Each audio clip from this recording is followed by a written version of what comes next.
Hey y'all, welcome to the Chroma side of YouTube. Today I want to talk about how I mix my paint.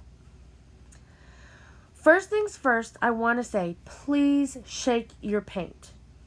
Shaking your paint is wonderful to get a nice vibrant result at the end of your painting.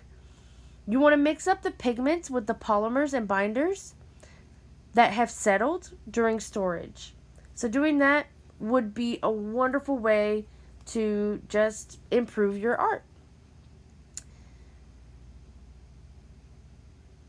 The second thing I want to talk about is brands.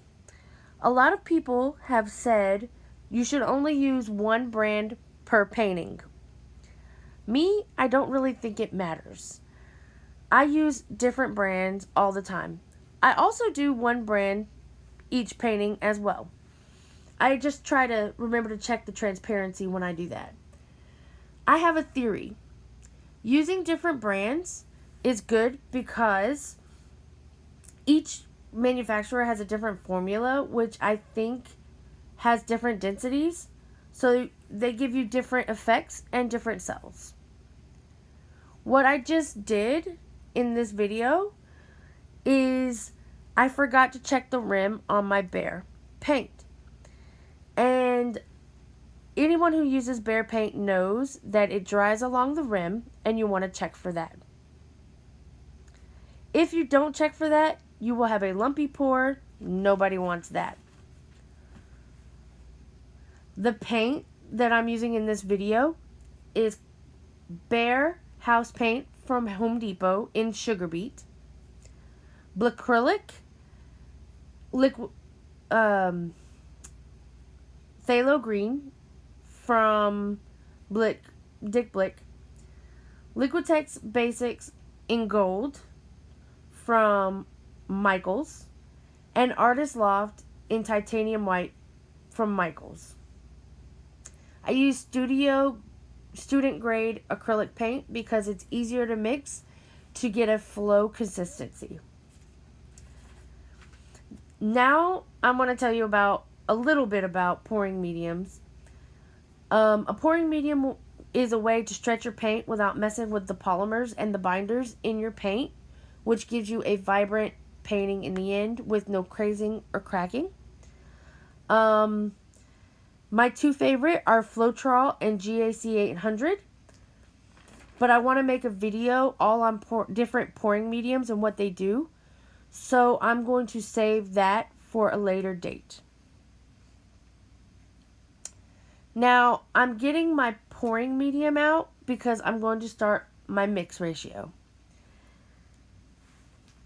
In this video, I'm actually mixing 3 different paintings worth of paint. So I actually have more paint than I would normally mix at a time.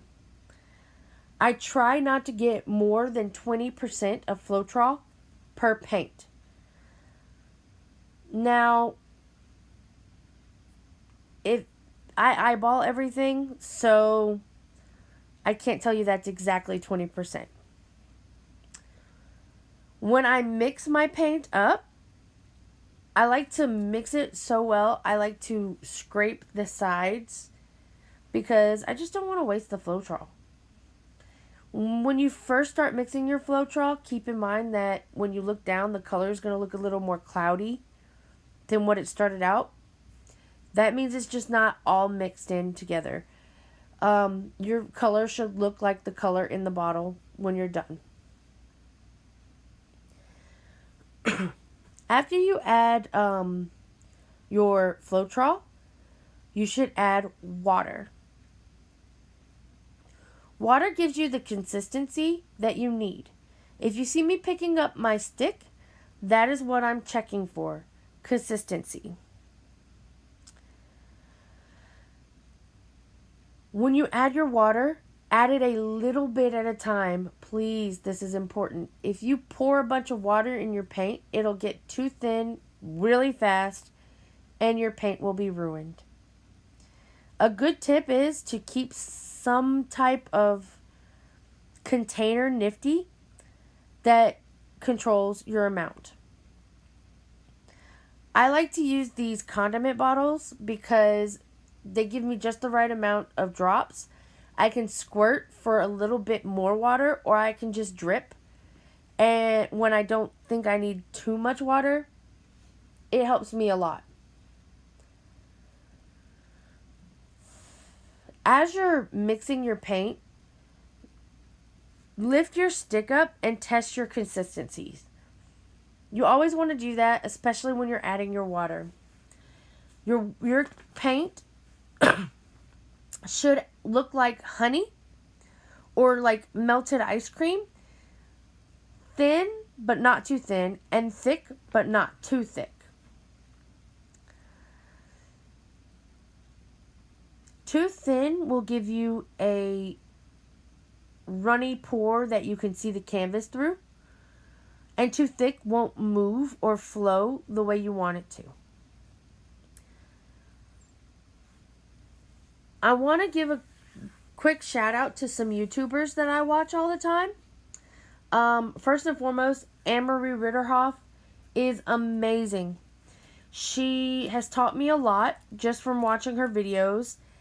If you want a different view or a different way of learning, check out her channel. She's amazing. She does different experiments, shows you what not to do, what to do, how she would attempt a challenge. Amazing woman. Also, Melly D Arts. She is wonderful. I think it's Melly D Artist. She is who I learned about puddle pours from and blowing on your pores with a straw. So she is really, really cool. She's known for not adding silicone to her mixes. And if you notice, I'm not adding silicone now because I'm going to do a pour a lot like hers and see what happens. Third person I want to give a shout out to is Deliberately Creative. They do awesome stuff. They're really good about using a pour for a background and putting silhouettes or doing like crafty things with their pours. Love, love, love that channel. And last but not least, Will Black. He is hilarious and loves the hammer technique, which I find super, super funny and entertaining to watch because he gets paint everywhere. I can't bring myself to do the hammer technique because I'm terrified of making a mess all over my workstation.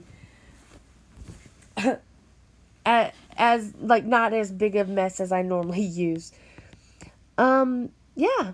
So those people are awesome and you should check out if you're learning from me, you should totally check out their channels as well because they all are very informative and have information that I may not have. Just trying to get my mixes right, scraping the sides, checking, picking up my stick, keeping in mind honey. It should be a stream of paint with a couple of drops at the end. You don't want it too thick or too thin.